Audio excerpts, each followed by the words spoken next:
Hi friends, അസ്സലാമു അലൈക്കും. അപ്പം ലുലുവിൽ ബിഗ് സെയിലൊക്കെ നടക്കുന്നുണ്ട്. അതിൻ്റെ ഭാഗമായിട്ട് ഞങ്ങൾക്കും ഇന്ന് ഫുഡെല്ലാം സ്പെഷ്യലാണ്. നല്ല ചിക്കൻ കടായും നെയ്ച്ചോറാണ് ഞങ്ങൾ ഇന്നത്തെ ഫുഡ്. അപ്പോൾ ഇന്നത്തെ ഫുഡ് നമ്മൾ ഉണ്ടാക്കിയത് കാണിച്ചു തരാം.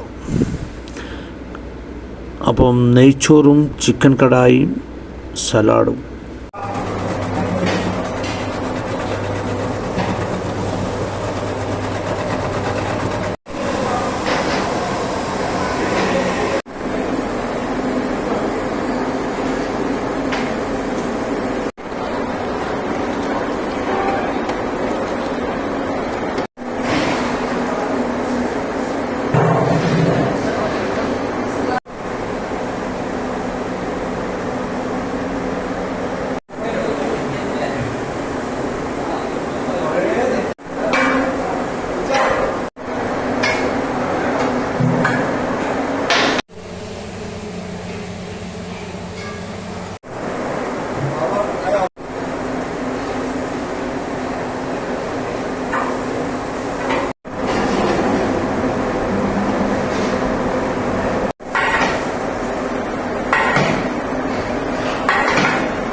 നീ ഇങ്ങോട്ട് നിന്നോ, സ്ഥലത്ത് നിന്നോ അങ്ങനെ.